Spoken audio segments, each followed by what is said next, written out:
No alvorecer do século XVI, quando o Atlântico ainda guardava segredos e a América era um continente de promessas selvagens, a Inglaterra sonhava grande.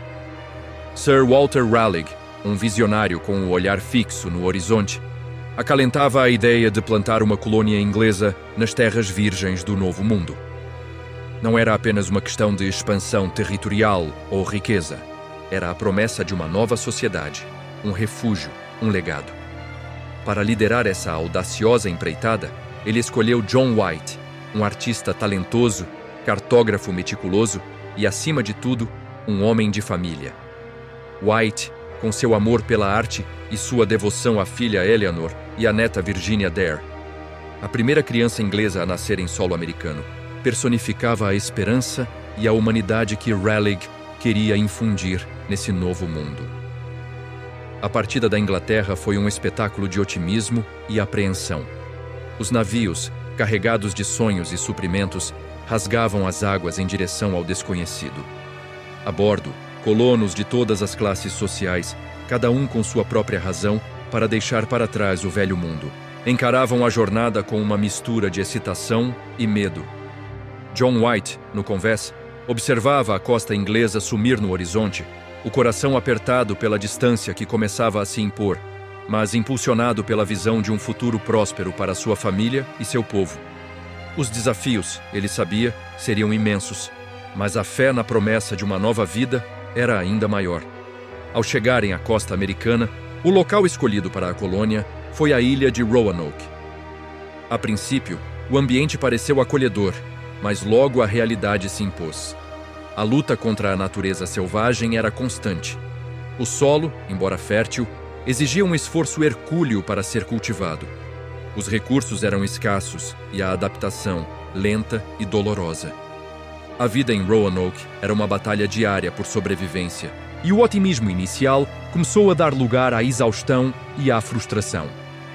Além das dificuldades naturais, a relação com as tribos nativas locais tornou-se um ponto de tensão crescente. Inicialmente, houve trocas e coexistência pacífica. Os nativos, curiosos e cautelosos, observavam os recém-chegados com uma mistura de fascínio e desconfiança. No entanto, mal-entendidos culturais, incidentes isolados e a percepção de invasão de terras por parte dos colonos lentamente corroeram a boa vontade. A desconfiança mútua transformou-se em hostilidade e os colonos de Roanoke se viram isolados, não apenas pela vastidão do oceano, mas também pela crescente animosidade dos povos indígenas que os rodeavam. A escassez de suprimentos tornou-se crítica. A falta de alimentos e ferramentas essenciais ameaçava a própria existência da colônia. Era evidente que a ajuda da Inglaterra era desesperadamente necessária. Com o coração pesado, John White tomou a dolorosa decisão de retornar à sua terra natal para buscar os suprimentos vitais. A despedida de sua filha Eleanor e de sua pequena neta Virginia foi dilacerante. Ele prometeu um retorno rápido, um juramento solene que ecoava na brisa salgada de Roanoke. Antes de partir, White estabeleceu um acordo com os colonos.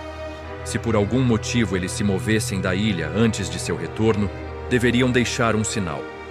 Se a mudança fosse para a ilha vizinha de Croatoan, eles deveriam entalhar a palavra Croatoan em um poste ou árvore. Se, contudo, a partida fosse forçada por perigo ou ataque, uma cruz maltesa deveria ser adicionada ao entalhe. Eleanor, com um pressentimento que roía sua alma, observava o navio de seu pai diminuir no horizonte. Uma sombra sutil de algo sombrio no futuro parecia pairar sobre a ilha. Mal sabia ela que assim que o navio de White sumiu de vista, a Inglaterra mergulharia em uma guerra que atrasaria seu retorno por anos, deixando a colônia de Roanoke à mercê de um destino incerto. O que aconteceria com aqueles colonos isolados, aguardando suprimentos e um líder que talvez nunca mais voltasse? O navio de John White mal havia desaparecido no horizonte quando as nuvens da guerra se adensaram sobre a Inglaterra. A ameaça iminente da Armada Espanhola, a poderosa frota de Filipe II, lançou o país em um estado de alerta máximo. Cada navio, cada homem, era necessário para a defesa da nação. Uma ordem real foi emitida, proibindo qualquer embarcação de deixar os portos ingleses, a menos que fosse para fins militares. Essa proibição, um escudo contra a invasão estrangeira, tornou-se a barreira intransponível que aprisionou John White em sua terra natal. O desespero de White era palpável. Ele tentou de tudo, implorou a oficiais, buscou patrocínio para uma viagem particular, mas a burocracia e as prioridades militares eram implacáveis. A necessidade de defender a Inglaterra da armada espanhola superava qualquer preocupação com uma colônia distante e recém-estabelecida. Seus apelos caíam em ouvidos moucos, e cada dia que passava era uma tortura, imaginando a situação de sua filha e neta na ilha remota. A guerra, que parecia um evento distante quando partiu de Roanoke, agora se tornava a sua maior inimiga, impedindo-o de cumprir sua promessa. Enquanto isso, em Roanoke, a vida sem o governador tornava-se cada vez mais precária. A escassez de alimentos, que já era um problema, transformou-se em uma crise. As colheitas eram insuficientes, e os caçadores e pescadores encontravam cada vez mais dificuldades. As relações com as tribos nativas, já tensas, deterioraram-se rapidamente. Os incidentes isolados deram lugar a confrontos abertos, e os colonos se viram sitiados, temendo ataques a qualquer momento. A fome e o medo eram companheiros constantes. Doenças, antes controladas, ressurgiram com força. A malária e a disenteria ceifavam vidas, enfraquecendo ainda mais os já exaustos colonos. A perda de membros da comunidade minava o moral e aumentava a desunião interna. A esperança, antes uma chama vibrante, agora tremeluzia como uma vela ao vento. Em meio a esse caos, Eleanor, a filha de White, emergiu como uma figura de liderança improvável. Com uma coragem que surpreendia a todos, ela tentava manter a ordem, distribuir os escassos recursos e, acima de tudo, proteger sua pequena Virgínia. A menina, alheia à gravidade da situação, era um lembrete constante da promessa de seu avô. O dilema que a colônia enfrentava era excruciante.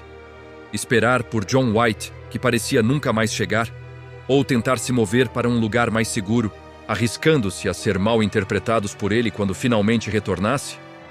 A espera estava matando-os, mas a mudança era um salto no escuro. Após semanas de debates acalorados e noites sem dormir, a decisão foi tomada. A maioria concordou que a única chance de sobrevivência era abandonar Roanoke e buscar refúgio na ilha de Croatoan, lar de uma tribo nativa mais amigável, com a qual haviam estabelecido algum tipo de relação. A decisão de partir foi acompanhada de um ritual sombrio. Em um poste de cerca, eles entalharam a palavra Croatoan, exatamente como John White havia instruído. A ausência da Cruz de Malta era um sinal claro. A partida não havia sido forçada por um ataque, mas sim uma escolha desesperada pela sobrevivência. Com o pouco que podiam carregar, os colonos de Roanoke evacuaram a ilha, embarcando em uma jornada perigosa e incerta em busca de um novo lar. A ilha de Roanoke, antes um símbolo de esperança, ficou para trás, vazia e silenciosa, aguardando um retorno que talvez nunca acontecesse. Anos se passaram. Finalmente, John White conseguiu um navio, aproveitando uma breve trégua na guerra ou a oportunidade de uma embarcação mercante que se aventurava pelo Atlântico. O coração batia forte em seu peito, uma mistura de alívio e pavor. O que ele encontraria ao retornar ao local onde deixara sua família e seus sonhos? A esperança de reencontro era a única coisa que o mantinha, mas um pressentimento sombrio o assombrava, uma premonição do vazio que o aguardava. A longa e ansiosa viagem de John White de volta a Roanoke foi uma tortura lenta. Cada dia no mar era um paradoxo de esperança e medo. Cada onda que batia no casco do navio carregava consigo a promessa de um reencontro, ou a sombra de uma tragédia inimaginável. Ele se agarrava às memórias de Eleanor e da pequena Virgínia, seus rostos gravados em sua mente, a força motriz que o impulsionava através do Atlântico. Finalmente, após anos de espera agonizante e uma travessia cheia de percalços, a silhueta familiar da ilha de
A história de Roanoke transcendeu o tempo, influenciando a cultura popular, inspirando lendas sombrias, obras de ficção e inúmeras teorias da conspiração. De filmes a videogames, a colônia perdida tornou-se um símbolo do inexplicável, um lembrete vívido da fragilidade da existência humana diante do desconhecido. A reflexão sobre Roanoke nos força a confrontar a resiliência humana em face da adversidade, a tenacidade da esperança mesmo quando tudo parece perdido. Mas também nos lembra da implacabilidade da natureza e da história, que às vezes engole civilizações inteiras, deixando apenas perguntas sem resposta. O mistério de Roanoke permanece até hoje, um lembrete assombroso de uma cidade que desapareceu, uma promessa não cumprida e o eco eterno de um segredo que o tempo se recusa a revelar.